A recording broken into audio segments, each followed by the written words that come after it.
Hello, sisters. Welcome to the podcast, Sisters and the Bible. I am Lori. And I am Michelle, and we're twin sisters. We're here to encourage you to study God's Word. We're sharing our raw, honest journey. We came out of false teachings, New Age manifesting. We were not familiar with the truth of God's Word. We're sharing our journey of what we're learning and to invite you to come along with us, to grow in your faith, understand the Bible. And to read it for yourself, something that we didn't realize growing up that we could do, that the Bible was also written for everyone to read. God wants all to know Him, and so that's also we want to inspire, encourage you to dive into His Word like Michelle and I, knowing that you might not get everything the first time through, but you'll see how we read it once and you'll see us sometimes come back and give updates of new things that we're learning and kind of showing you that's also part of the journey and that God is with you every step. We're here with you, encouraging you, inviting you in to our sister Bible studies because you are a sister in Christ and we want to study the God's Word with you. Matthew was the first book out of the Bible that we read coming out of the false teachings. So it's truly a raw journey, like actually reading the words. As Lori said, we came back with more things that we've learned 3+ years later, and just to show how good God is. If you keep showing your dedication and being obedient to His Word, He does reveal more to you and help you along your journey. We just want to be an encouragement for you. Pray our Bible studies here bless you along your journey, and we appreciate you for being here. Grab your Bibles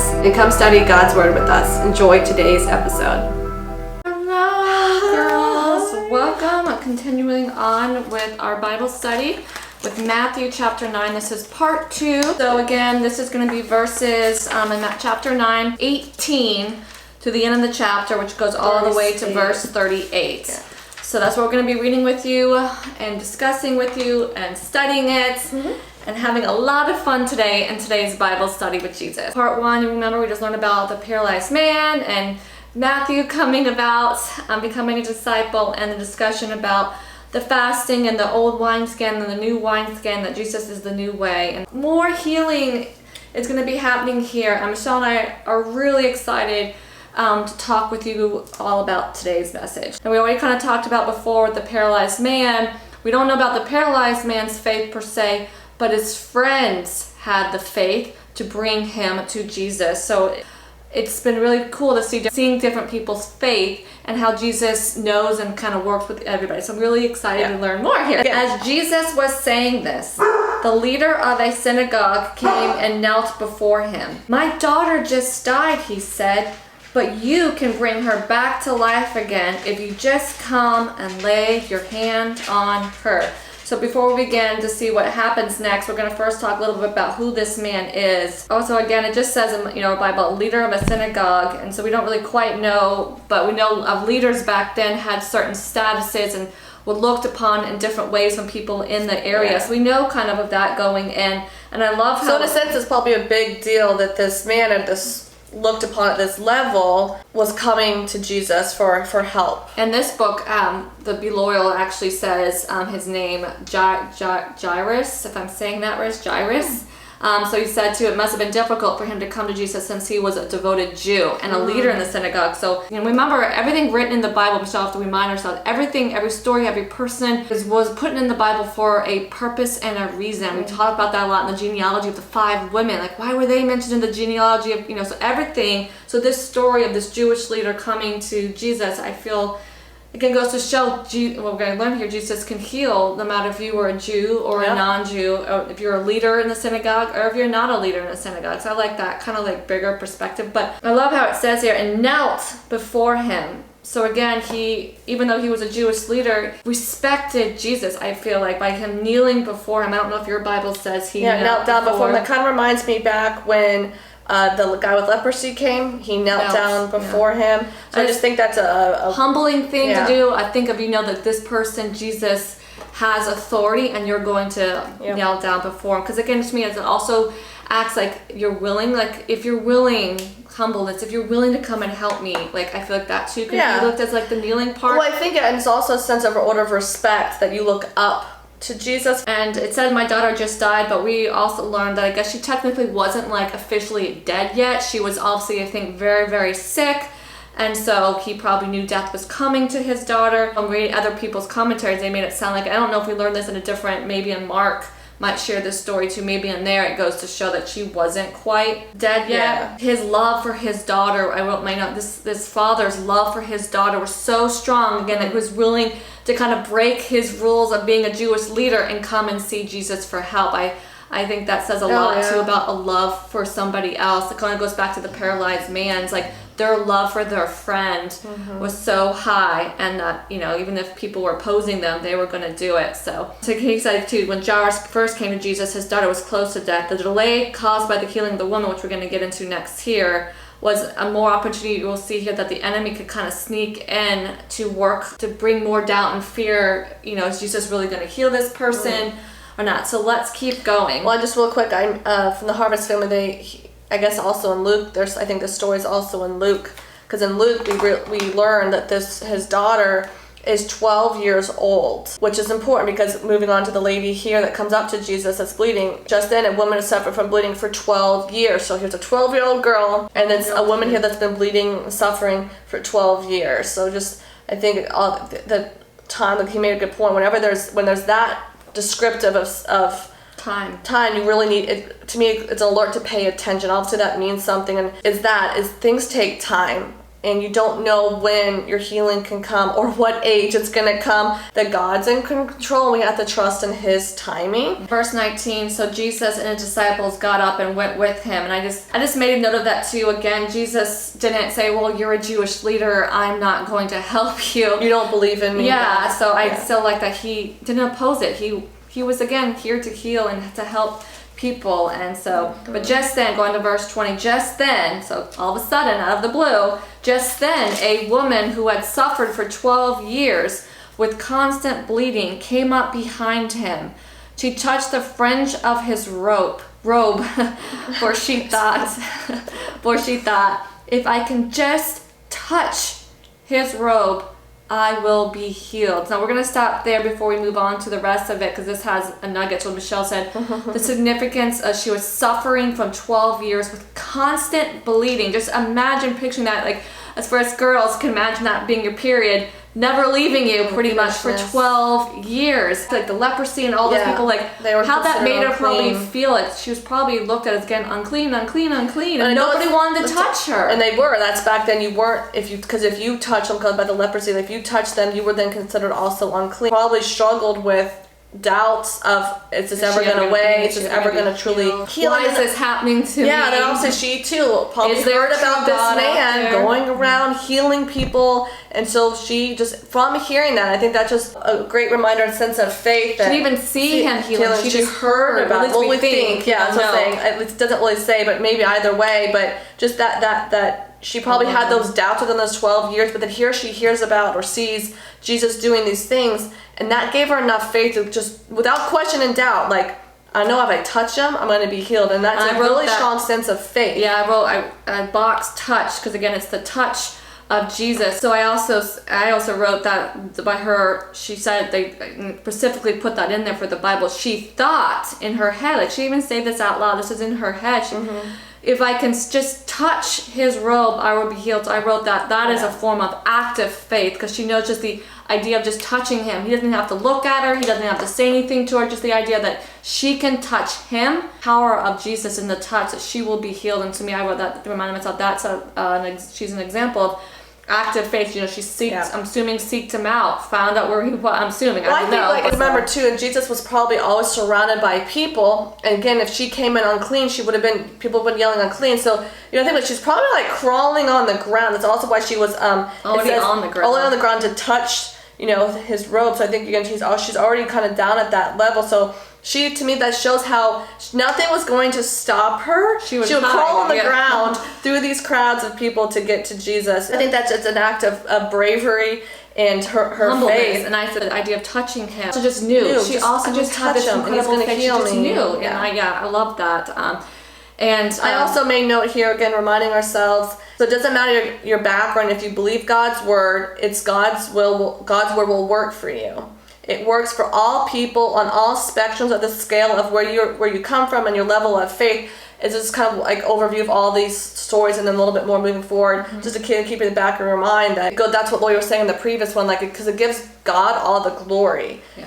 And so I just think that's an important thing to then I think we all need to make sure we reflect on that in our own lives of our faith. Just real quick, going to the Be Loyal, I like just how he added just some things, other things to kind of like ponder with and sit with God with more, that he made note, we must learn to trust Christ and his promises no matter how we feel, no matter what others say, and no matter how the circumstances look. And this lady's a wonderful and same example. with the jars guy, like here he is taking Jesus to go hear his daughter, then the sick lady, this unclean lady comes up, and it's like, you know, he's like, come on, we're Jairus. This should like, no, I still trust that Jesus is going to be able to heal my daughter, no matter if he also stops and heals this person along the way.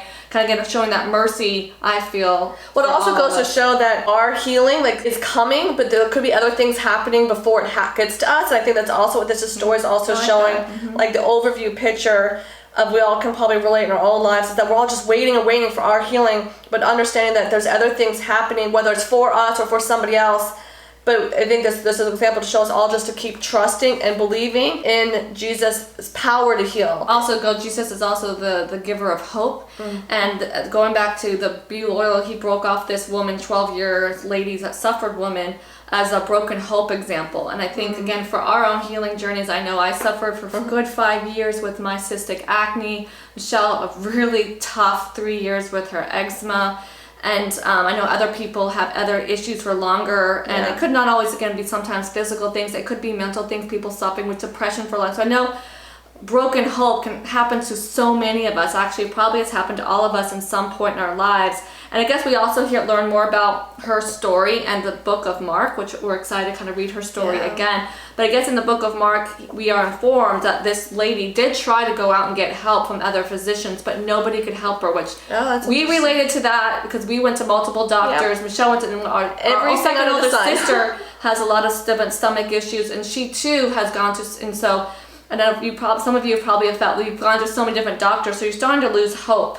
And you can start feeling despair and discouragement. So her hopes were probably really shattered. So again, this reminds us that Jesus is our hope. So her just probably hearing again about Jesus, I'm assuming, gave her that hope again inside of her. So I know for Michelle and I, learning more about Jesus is giving us hope in other parts of our lives where we can catch ourselves having despair and not much hope in. So that's really cool. It's interesting, he wrote, it's interesting that Jairus and this woman, two opposite people, but both of them met Jesus at the feet. Jairus was a leading Jewish man, and she was an anonymous woman with no prestige. He was a synagogue leader, while her affliction kept her from worship. Again, she wasn't allowed to come into worship because of her uncleanness.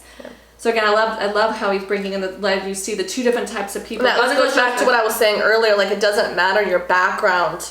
I think that's just a really important thing. I think a lot of, even the world can make it seem like, well, God can't save someone like you. Yeah. You don't have anything or whatever. You never believed or whatever. I love this too. He says, Jairus again came pleading for his daughter that is dying, and this woman came for her own need. So it goes back to paralyzed man. You can come to God, Jesus, for help for somebody else, but you can also still come for yourself. I love that reminder from my own life. The girl had been healthy for 12 years, the daughter 12 years, and then died. The woman had been ill for 12 years, but then was made whole. I love that kind of like parallel story to kind of think about.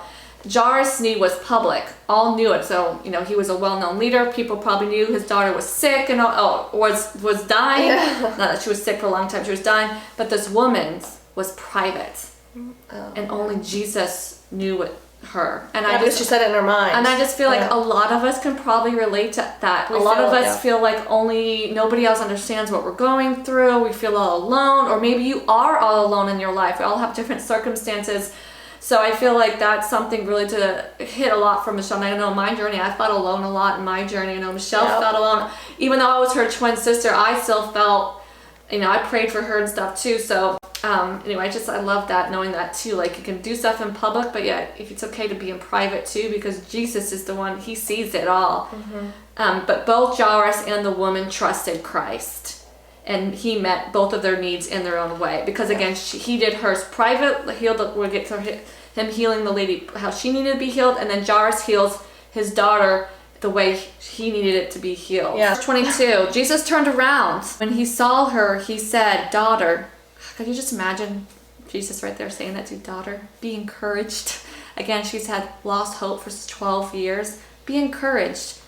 your faith has made you well. And that's similar to what he said to... So mine says, your faith has saved you. Oh, I love that. Remember... Going back to the deeper issue, she again comes from probably feeling so unclean, worthless, probably filled with a lot of sin because of the way the world was back then on her. He's saying, saved you. Her faith saved you. And I just give her faith in him. Even though she probably had moments of doubt and despair and hope for 12 years, but she still had some faith that there was probably some God out there that could heal. And anyway, I just love that. And the woman was healed in that moment. It goes back to instantly. It can happen instantly. Healing can happen instantly. But I just love that. Daughter, be encouraged. Your faith has made you well. Your faith has healed you.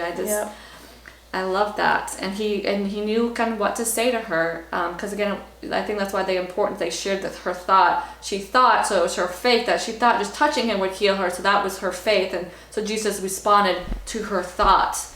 Because she didn't say this out loud. So Jesus knows our thoughts. He knew she was thinking that and reinforced that belief in her. I love that. It's why that just skyrocketed her faith even more. It goes back to just getting to the heart, going back even the paralyzed man before, he said your sin, right? He didn't say you can walk now. So I think he's getting to the root issue. Yeah, she didn't say your bleeding has stopped. He just says your faith has made you well. I just love that. So he just made note of how Jairus is there seeing all this because he's taking Jesus to save his daughter, and I just love this guy just made a note of Jairus probably maybe started resenting this woman, come on, I need Jesus to go heal my daughter, because she kept Jesus from getting to his daughter, because in his mind his daughter is dead.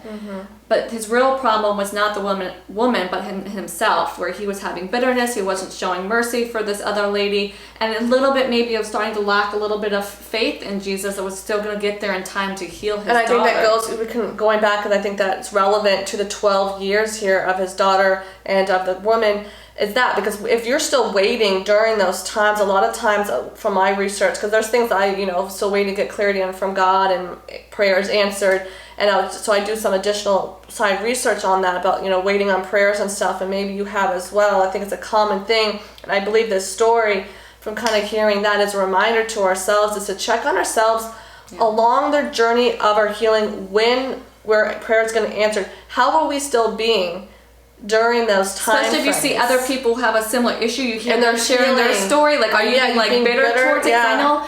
Meaning, I was like that when I saw other people healing their acne and stuff. I'm like, oh gosh, I still have it. Well, too, I remember because when I would read other people's stories of healing their eczema story, it gives you hope, but then also I felt when is it going to be my turn? Yeah, and I think so. I think God knows that we all need work, right? And that's why I think it also goes. We all need healing help in our journey faith. is personal. Some people heal. Because I know when I was reading research about eczema, some people healed just by doing this one thing and it healed their skin. As me, it was I had to do these layers of things to heal. And so I think it just goes to show we're all going to have our own healing journey. The timing is going to happen when it's meant to happen. I don't know. This is just stuff that's coming through us right now. Yeah. We'll have to go to God and pray on that. But anyway, it's just something to think about. And he said, I guess we learn more about her story in the book of Mark. But I just love how he ended up. We ought not to be, as Michelle was saying about the praying, we ought not to be so selfish in our praying that we cannot wait on the Lord, knowing he is never late. And I think that's also what Jairus' story is reminding us, that just because Jesus stopped to heal this lady doesn't mean he's not going to heal you. Yeah. He can do it, and he's going to heal his daughter on the time that his daughter needs to be healed for the reason he needs it to be done. So just reminding us. We'll end out here this section. It's verse 23. When Jesus came to the leader's house, he saw the flute players and a crowd being loud. Leave, he said, because the girl is not dead, but asleep. Mm-hmm. And they laughed at him. And after the crowd had been put outside, he went in and took her by the hand, and the girl got up. The news of this spread throughout the whole area. The first thing is, I guess back then, we learned the context back then, why were there a crowd of people in her house? And I guess this is what they did back then. They kind of, not in a sense, I wouldn't say it's a party, but it's you would hire people to come be professional weepers, I guess. It's weird to come. So that's why the people were there, and them laughing at him, because people were like, who is this person? She's dead. No one can, bring her back type of thing. In my Bible, it says, get out with exclamation point. I just wrote again, this is again showing Jesus has emotions. He's like, get out. These people are being loud and noisy, and this girl isn't dead. He's like, get out. Another thing that I made note of, it says, but the crowd laughed at him And I just made note. Yeah, mine said they laughed at him. So I just wrote, made note, we're seeing all the opposition and the conflict building with the people seeing Jesus do all these things. And so I just made note of that. Like, there's a little crowd laughed at him. Like, to me, that's like, who is this guy? It's a joke. And I left on my Bible, made note, however, even though they were laughing at him, however, Jesus still went in. So it reminds me, even though people might be laughing that you believe in Jesus and you're talking about Jesus, however, we still do it. And we still allow Jesus to come into our lives, and we still allow ourselves to share about Jesus, so we can keep what that ended it, sweeping the miracle of what he can do for everybody. Moving on to Jesus heals the blind, verse 27. As Jesus went on from there, 2 blind men followed him, calling out, "Have mercy on us, Son of David." And I'm sorry if the camera is shaking. My dog is by the feet. Is hitting it. So if you hear, I apologize. I keep hearing him hitting it. When he entered the house, the blind men approached him, and Jesus said to them, "Do you believe that I can do this?" And they said to him, "Yes, Lord." Then he touched their eyes, again touched, saying, "Let it be done for you according to your faith." And their eyes were opened, and then Jesus warned them sternly, "Be sure that no one finds out." But they went out and spread the news about him throughout the whole area. I look at here for two blind men. So obviously here, and going how it relates to Jesus said, your faith again. So they didn't see things happening. They couldn't actually see Jesus doing things. Like that guy being able to walk. Like, so what were they going by then? What were the only ways they could hearing? And so again, I wrote down in my notebook is these 2 blind men couldn't see his miracles. They only heard it. So hearing is faith, right? They believed by what they heard. Back up a little bit earlier too, when we said about putting Jesus in you for healing. It goes back to tying in with this. Again, this all kind of ties together so beautifully. Is that you look at it as hearing, so filling yourself up with what the only thing that we know to be truth, right, is God's word. And the more we can fill ourselves up with that, meditate on that, let Jesus in on our lives through this, that's also a form of healing. Again, spiritual, as we've learned a lot about before in previous ones, then can come the physical. But Jesus came again mostly for what? Our internal healing, the sin in our hearts. And so I think that's just something to remember. I just want to make note of a few things off the wording again. Like, they were 2 blind men who's coming out of this house, and they're like running up to him saying, "Son of David, Son of David." And in my Bible it says, "Have mercy on us." And I just wrote that, the Son of David, they acknowledged who he was. They knew who he was. So I knew that, like, they knew who he was. And then, but yet what? Have mercy on us. I wrote, and then they were also humble. They knew who he was. They knew who he was, and gave him authority, but also came to what God wants us. Come to him humble. Please have mercy on us. Look at us. We're blind. And this, Lord, this goes like, we don't really know why these men were blind, but back then blindness was a serious problem. It didn't make note. I'm excited to see that Jesus does heal 6 blind men, but each one is a different case. I'm really excited to kind of see the other stories of the blind men. Again, it was their faith alone that held them to heal, because of how they responded to his question. They didn't start off with making up excuses. Well, I'm not sure if I'm messed up here and whatever. No, they didn't start. No, they said, "Yes, Lord." Yes, that's, I just love that. Like, simple, yes. Do you believe I can do it? Yes or no. Don't give me excuses. Don't tell me how broken you are. Don't tell me how much you've messed up.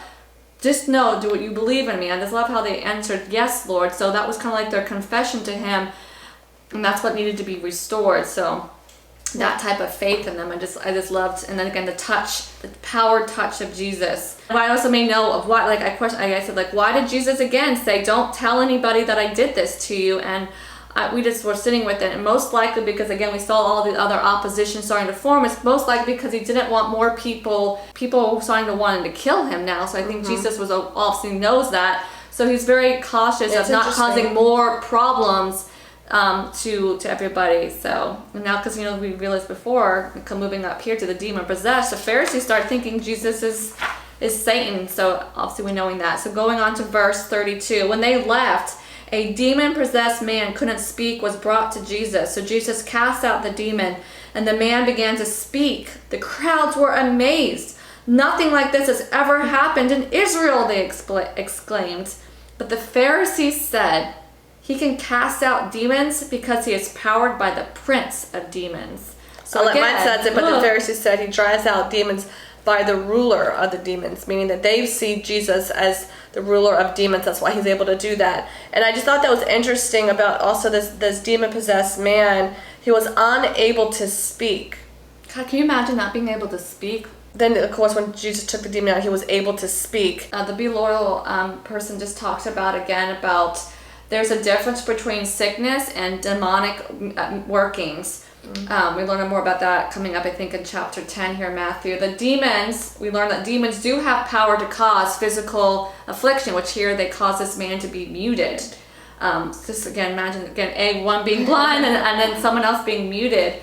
But being muted by a demon, that just must be horrible. Jesus delivered him, and the people admitted that this was a new thing. Like, they've never seen this type of work done before, and that they were, so surprised. But then this also causes more bump in the heads with the Pharisees. And the last one, to end this beautiful chapter out, the need for workers. Jesus traveled, starting at verse 35, Jesus traveled through all the towns and the villages of that area, teaching in the synagogues and announcing the good news about the kingdom.